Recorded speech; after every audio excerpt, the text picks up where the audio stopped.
ठाकर सिपाही रबारी, ज्ञानी बहन, मैं तो केवल आज ही आया हूं, लेकिन वो लंबे अरसों से मेहनत कर रहे यहाँ पर। ये मजमा, ये जो जनसभा हुई उसमें उनका भी योगदान है। मंच पर उपस्थित सभी वरिष्ठ नेता, कार्यकर्ता, आगेवान, एनएसयूआई के साथी, यूथ कांग्रेस के साथी, महिला कांग्रेस, सेवा दल, SC, ST, OBC, minority department, किसान मोर्चा, तालुका जिला के पार्षद, सरपंच और तमाम जाति और धर्म के लोग जिनका आशीर्वाद अब तक बिश्नोई साहब को मिला है और बिश्नोई साहब ने जिनका दिल खोलकर काम किया है, ऐसे तमाम जाति और धर्म के बुजुर्गों, युवा साथियों को, बहनों, माताओं को मेरा क्रांतिकारी जय भीम और इंकलाब जिंदाबाद पेश करता हूं। सबसे पहले तो मैं आपसे माफी मांगना चाहूंगा। जोधपुर से जब हेलीकॉप्टर निकला तो रास्ते में, गुजराती में कहते हैं कि धुम्मस, ओस थी, तो उन्होंने बोला कि जिग्नेश भाई हवा में उतरना पसंद करो। मैंने भाई बाड़मेर में जाके गिरूंगा, तो हवा में नहीं उतरना है, थोड़ी देर से पहुंचेंगे तो चलेगा, तो इसलिए थोड़ा देर से आया, उसके लिए क्षमा चाहता हूँ, माफी चाहता हूँ। आप लोगों ने बहुत इंतजार किया है, उसके लिए दिल से माफी चाहता हूँ हाथ जोड़कर, लेकिन उसमें मेरा कोई कसूर नहीं था, धुम्मस का कसूर था, तो उसके लिए थोड़ा माफ करिएगा। साथियों, ये राजस्थान के इस चुनाव के मेरे दौरे की आखिरी जनसभा है और ईमानदारी के साथ कह रहा हूं, डंके की चोट पर तेलंगाना, मध्य प्रदेश, छत्तीसगढ़ और राजस्थान में कांग्रेस पार्टी की सरकार बनने जा रही है। और आज जब मैं लोहावट से निकलकर सांचौर की ओर आ रहा था और हेलीकॉप्टर के उतरने का थोड़ा इंतजार था, तब किसी साथी ने बताया कि जिग्नेश भाई अब तो सट्टा बाजार भी कांग्रेस पार्टी को राजस्थान में 110 दे रहा है।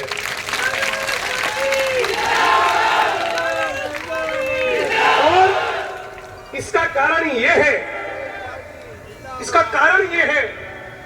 राजस्थान का तो ये रिवाज है, एक बार कांग्रेस, एक बार भाजपा, एक बार कांग्रेस, एक बार भाजपा। इस बार राज नहीं, रिवाज बदलने जा रहा है, रिवाज।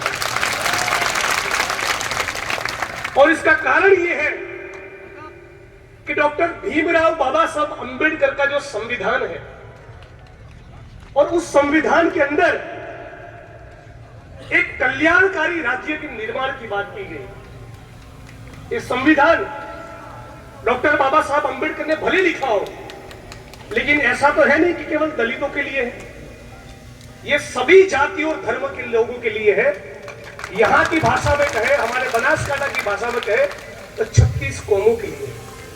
और इसीलिए बाबा साहब के संविधान में जो कल्याणकारी राज्य की कल्पना की गई, और उस कल्याणकारी राज्य की स्थापना के लिए अशोक गहलोत साहब ने अनगिनत कल्याणकारी योजनाओं को लेकर आए हैं।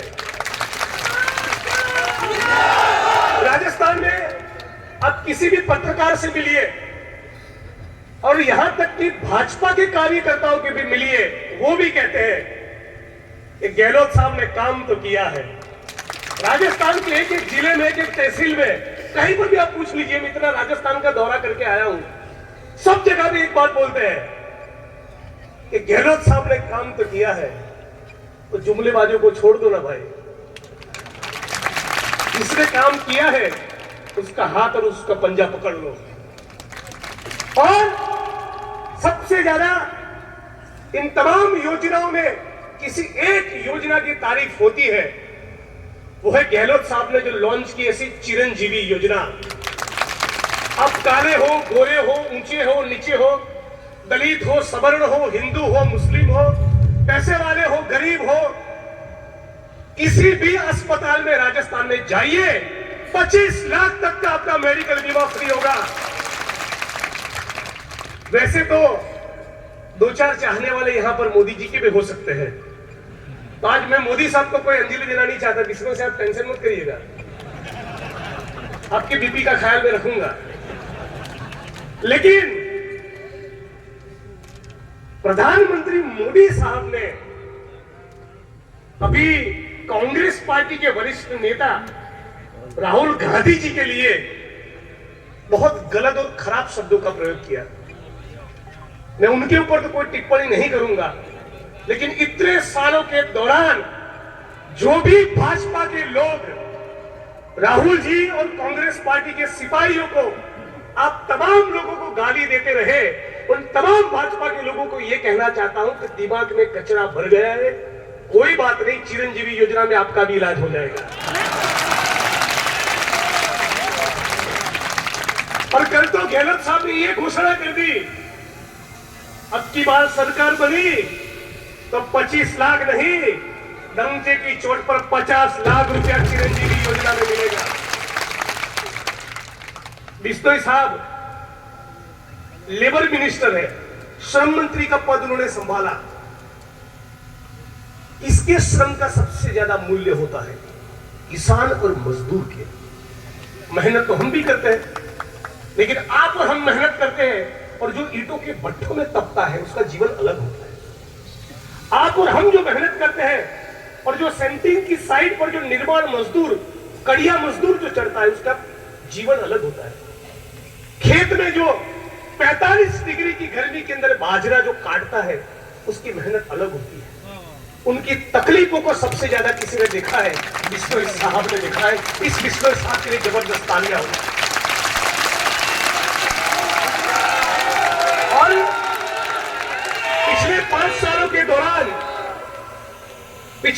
सालों के दौरान गहलोत साहब ने किसी मुख्यमंत्री की तरह काम नहीं किया, उन्होंने परिवार के मुखिया की तरह काम किया। जब अपने परिवार में अपनी हालत थोड़ी कमजोर होती है, पतली होती है, तो हमको कौन संभालता है? ताऊ जी संभालते हैं, पिताजी के बड़े भाई संभालते हैं और वो देखते हैं। उसी प्रकार से गहलोत साहब ने देखा कि बेटा पढ़ नहीं पा रहा है, चलिए उसकी स्कॉलरशिप का इंतजाम करो। बेटी पढ़ नहीं पा रही, अरे उसको अंग्रेजी माध्यम में पढ़ाओ दो। बेटी को स्कूल तक जाने के लिए व्यवस्था नहीं है, उसको स्कूटी दे दो। बगल के घर में बेरोजगार साथी खड़ा है, उसको मनरेगा योजना में सेट कर दो। लेकिन जोधपुर में दूसरा भाई बेरोजगार बैठा है, उदयपुर में बेरोजगार बैठा है, तो मनरेगा को ग्रामीण इलाकों से शहरी इलाकों में लेकर आओ। इंदिरा रसोई का इंतजाम करो, चिरंजीवी योजना का लाभ दो। भाजपा की सरकार महंगाई लेकर आई, कोई बात नहीं, अशोक गहलोत साहब महंगाई राहत कैंप लेकर आपके बीच में आ रहे। तो चिरंजीवी योजना हो, महंगाई राहत कैंप हो, इंदिरा रसोई हो, 500 रुपए में गैस का सिलेंडर। अच्छा, अब ये जुमलेबाज क्या कर रहे हैं? जब चुनाव आया तो कह रहे कि 450 रुपए में गैस का सिलेंडर देंगे। अरे गुजरात में आपकी सरकार है, दे दो ना। उत्तर प्रदेश में आपकी सरकार है, वहां दे दो ना। वहां 1200 रुपए का, और यहां जुमला फेंक रहे 450 रुपए का। केंद्र में भी भाजपा की सरकार है, तो कल से अनाउंसमेंट कर दे। मोदी साहब को मेरी विनती है, भारत माता का नाम लेकर अनाउंसमेंट कर दो। भारत की सभी जाति और धर्म की बहनों और माताओं, कल सुबह 11 बजे से 1200 नहीं 450 में गैस का सिलेंडर मिलेगा। कहिए ना। तो इनके झांसे में मत आना, मैं तो इनकी रग रग से वाकिफ। मैं आपका पड़ोसी उसी गुजरात से आता हूं जहां भारी भारी गोलाबारी होती है। एक बार हमारे गेनीबेन के विधानसभा क्षेत्र के बगल में बनासकांठा में डीसा मोदी साहब की एक जनसभा हुई। किसानों, हैंडपंप चलाओ, खनिज तेल निकलेगा। जनता का तेल निकल गया। बेरोजगारी सर चल पर बैठी है, महंगाई उसकी चरम सीमा पर है। बेरोजगारी का आलम यह है कि 22 करोड़ लोगों ने, भाई पीछे आवाज आ रही है मेरी? हाथ खड़ा करिए तो पता चले ये बात हुई। 22 करोड़ लोगों ने रोजगार मांगे और भाजपा की सरकार ने कितने लोगों को रोजगार दिए? केवल 7 लाख। कहां 22 करोड़ और कहां 7 लाख। मैं कहना चाहता हूं, गहलोत साहब ने मनरेगा योजना के तहत पूरे राजस्थान के अंदर 90 लाख लोगों को रोजगार दिया है। 90 लाख लोगों को। 3 लाख लोगों को सरकारी नौकरियां मिली और जिसमें से 1,56,000 लोगों की नियुक्तियां हो चुकी कोई पटवारी है, कोई टीचर है, सब काम पे लग चुके हैं, लगेंगे नहीं, लग चुके हैं। और इस बात का गारंटी है, इस बार का जो घोषणा पत्र कांग्रेस पार्टी का आया वो ये कहे 10 लाख रोजगार खड़े करेंगे और जिसमें से 4 लाख सरकारी नौकरी होगी। 100 दिन का मनरेगा 150 दिन होगा, ताकि कोई भी आदिवासी, दलित, मजदूर जो पसीना बहाने के लिए तैयार है, जिसके पास हाथ है लेकिन काम नहीं, वो बेरोजगार न बैठा रहे।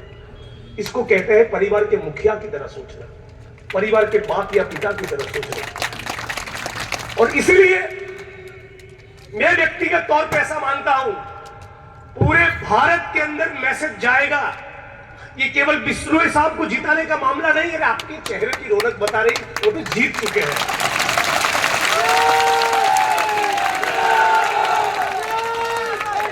लेकिन ये चुनाव आने वाले दिनों में पूरे राजस्थान और पूरे भारत की दिशा को तय कर सकता है। कैसे? हम तमाम लोगों को ईमानदारी से इतना मानना पड़ेगा, चुनाव आता है तो जाति और धर्म पे राजनीति होती है, योजनाओं पर नहीं होती। 25 साल में पहली बार योजनाओं पर राजनीति हो रही है, 25 साल में पहली बार। तो कल को जो कल्याणकारी योजना लेकर आई, जिसने अपने विकास के बारे में सोचा, यदि ऐसी सरकार घर बैठती है तो बाकी की पॉलिटिकल पार्टियों में भी ऐसा मैसेज जाएगा कि भाई राजनीति योजना पर नहीं चलेगी। हमको ये मैसेज जाने देना नहीं, हमको ये मैसेज देना है कि बात तो विकास पर ही होनी चाहिए। क्योंकि कोई जाट हो, राजपूत हो, बिश्नोई हो, ब्राह्मण हो, मेघवाल हो, मीना हो, अंत में हम हैं तो इंसान, हम हैं सभी भारतवासी। जब स्वतंत्रता का आंदोलन हुआ तब हिंदू भी था, मुसलमान भी था, मेघवाल भी था, मीणा भी था, बिश्नोई भी था, ब्राह्मण भी था, सभी जाति के धर्मों के लोग थे। सभी ने मिलकर मुल्क को आजाद करवाया। ये गौतम बुद्ध की भूमि है, ये संत रविदास की भूमि है। रविदास जी कहते हैं, ऐसो चाहू राज में जहां मिले सभी को अन्न, छोटे बड़े सब सम बसे, रविदास रहे प्रसन्न। और इसीलिए इंदिरा रसोई में 8 रुपए का खाना देकर गहलोत साहब ने सबको प्रसन्न किया। कबीर साहब भी कहते हैं कि हिंदू कहते राम हमारा, मुसलमान रहमाना, आपस में दोनों लड़े मरत है, मर्म कोई नहीं जाना, साधु जग बोलाना। साथियों, ये नानक की भूमि है, रविदास की धरती है, कबीर का मुल्क है, गौतम बुद्ध की धरती है, डॉक्टर भीमराव बाबा साहब अंबेडकर और भगत सिंह जैसे बहादुर वीर पुरुषों की ये भूमि है। इस भूमि में हर कीमत पर चुनाव आएंगे जाएंगे, अपनी एकता को तोड़ना नहीं है। बिश्नोई साहब के जीवन से एक राजकीय कार्यकर्ता होने के नाते, एक विधायक होने के नाते मैं कुछ सीखा हूं तो ये सीखा हूं कि सबको साथ लेकर चलना पड़ेगा। बिश्नोई साहब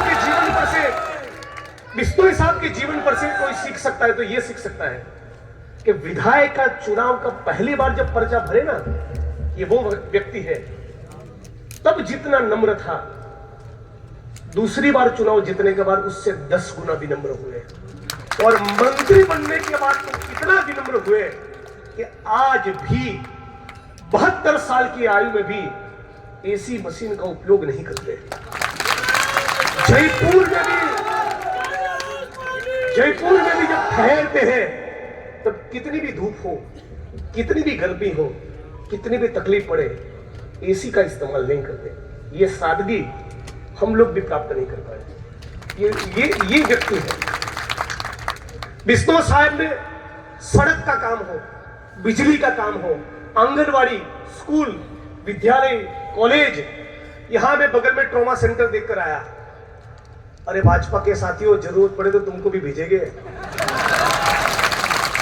वैसे भी इस बार तुम्हारा इलाज तो करना पड़ेगा। तो बहुत ईमानदारी से, बहुत लगन से उन्होंने काम किया है। आज भारत के नौजवानों के सामने एक बहुत बड़ा चैलेंज है। 35 से 40 करोड़ लोग बेरोजगार हैं। वो आगे का रास्ता कैसे निकालेंगे? क्या योजना है भाजपा के पास? कैसे आगे बढ़ाएगी इन बेरोजगार युवाओं को?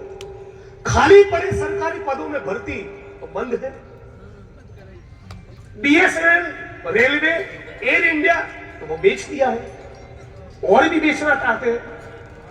कांग्रेस पार्टी ने 60-70 साल में जितना भी निर्माण किया, अभी कल में साथी इमरान प्रतापगढ़ी के साथ था, सीकर था, उदयपुर वाटी था, वहां पर हम लोग साथ में जनसभा कर रहे थे। रात में बायतू भी गए, पाटौदी हरीश चौधरी जी के वहां। तो इमरान प्रतापगढ़ी ने खूबसूरत बात कही कि एक बार वो देश की पार्लियामेंट में बैठे थे और किसी भाजपा वाले ने पूछा, अरे कांग्रेस वालों 70 साल में तुमने क्या किया? तो पीछे से खड़गे साहब ने कहा, ए इमरान बताना मत, जो पता चलेगा तो वो भी बेच डालेंगे। तो आपके खून पसीने से जिन जिन वस्तुओं का, जिन जिन चीजों का निर्माण हुआ, इन तमाम को ये सरकार बेचना चाहती है।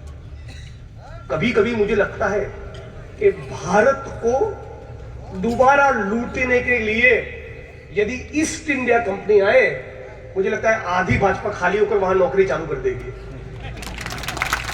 12 लाख करोड़ का कॉर्पोरेट टैक्स माफ किया, 12 लाख करोड़।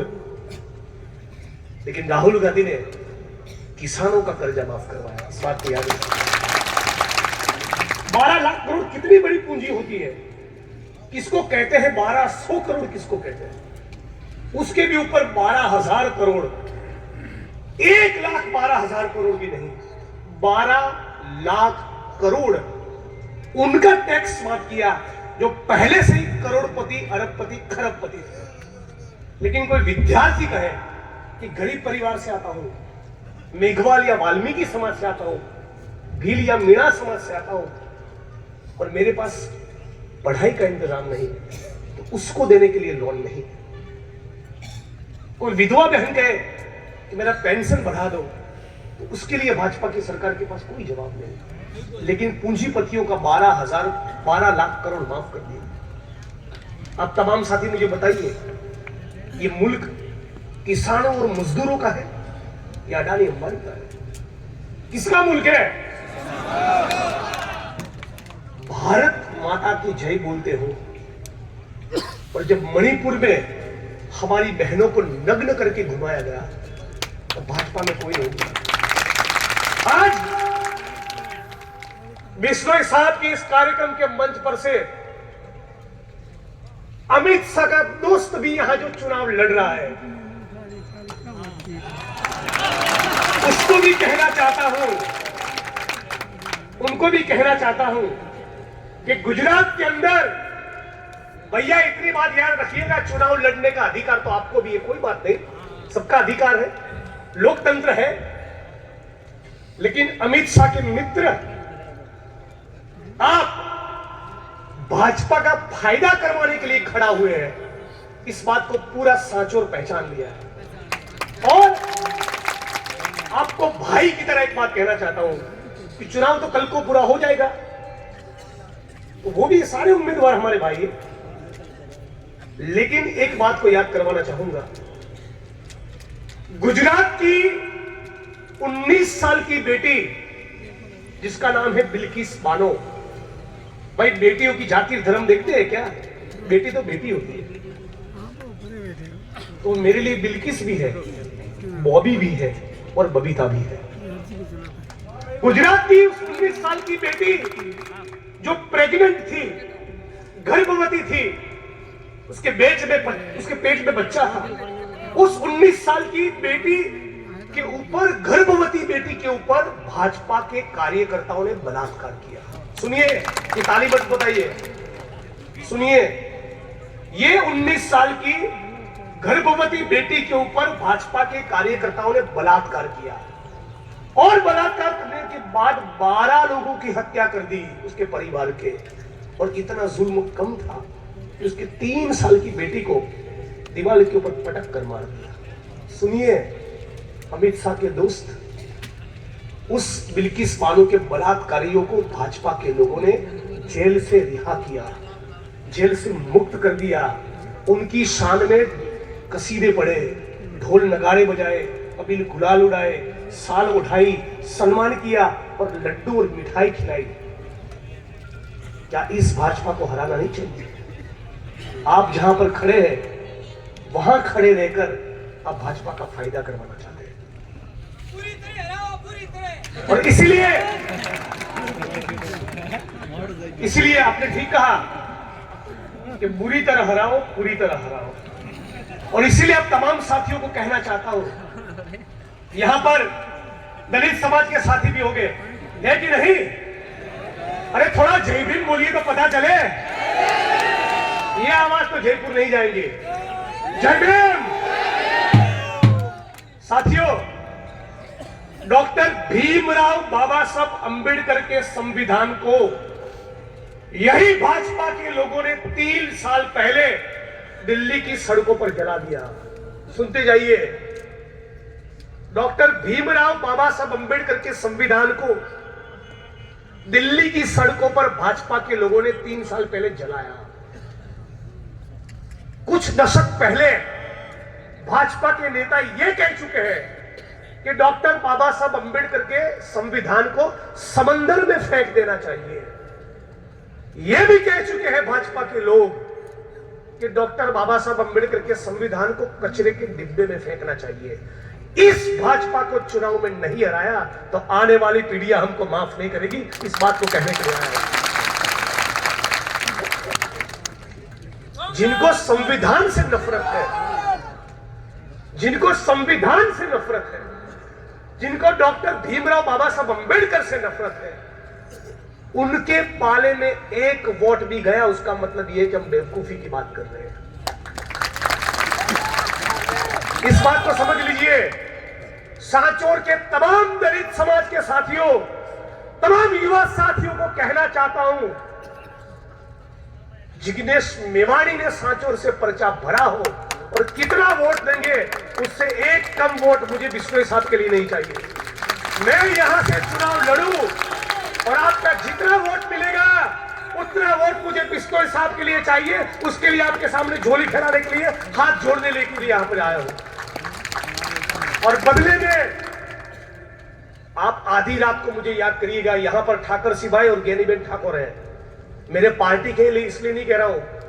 आप उनको पूछिए कि आपको अपने परिवार के बच्चों की कसम, जिग्नेश भाई मेरे विधानसभा क्षेत्र वडगाम के दलितों से ज्यादा उनके वाव के दलितों के बीच में खड़ा रहता हूं जब अत्याचार हो गया।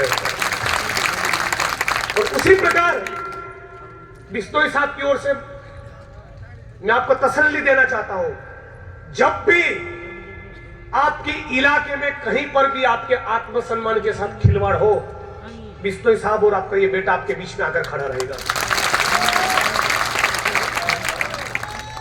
साथियों, कहने के लिए तो बहुत कुछ है, लेकिन आप तमाम साथी समझदार हैं। आप साथियों को जाते जाते एक बात विशेष तौर पर दलित समाज के भाइयों को मैं विनती के रूप में कहना चाहता हूं। बहुत से लोग हमारे निर्दलीय खड़े होते हैं, बहुत से लोग चुनाव के वक्त ही नीला कुर्ता पहनकर निकलते हैं, बहुत से लोग चुनाव के दौरान ही एक सोची समझी रणनीति के तहत कांग्रेस के वोट को खराब करने के लिए और पिछले दरवाजे से भाजपा को जिताने का काम करते हैं। इनसे संभल जाओ, ये आपकी किसी काम के नहीं है। काम तो ये करेगा जो 72 साल की उम्र में भी रात को 1 बजे जयपुर के लिए निकलता है। साहब आपका काम करेगा, काम आपका कुछ भी रहेगा तो मैं आपके बीच में आकर खड़ा रहूंगा। आज मैंने कुछ साथियों से बात की कि 2-4 काम तो बताइए, मुझे लिस्ट भेजा है उनके काम का। बिश्नोई साहब के काम का लिस्ट देखिए। 5 सरकारी कॉलेज, ट्रॉमा हॉस्पिटल, जिला अस्पताल, स्मृति वन उद्यान, बोरला तालाब का पुनरुद्धार, स्कूलों में 114 स्कूलों को अपग्रेड किया, इंग्लिश मीडियम के 18 स्कूलें, 8 केंद्र बनाए, इंदिरा रसोई के, नवीन किसान सेवा केंद्र 4, नवीन जीएसएस 12, एफआरटी टीम 6, नवीन उप स्वास्थ्य केंद्र कितने 16, नवीन पंचायत 13, पशु चिकित्सालय 3 अपग्रेड किए, नवीन पशु केंद्र 29, नवीन ट्यूबवेल 52, ग्राम सेवा सहकारी गोदाम 4, नवीन ग्राम सेवा सहकारी समिति 6, मेगा फूड पार्क। इतना काम तो मैं अपने विधानसभा में नहीं कर पाया।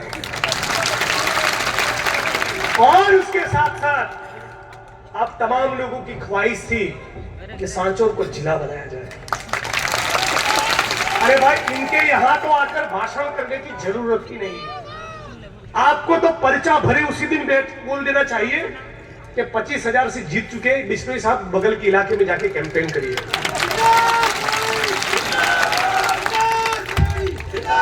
यदि आप तमाम साथी, आपको मेरी बात में, मेरी वाणी में 1% भी भरोसा है तो दबाकर वोट बिश्नोई साहब के लिए करिए, दबाकर।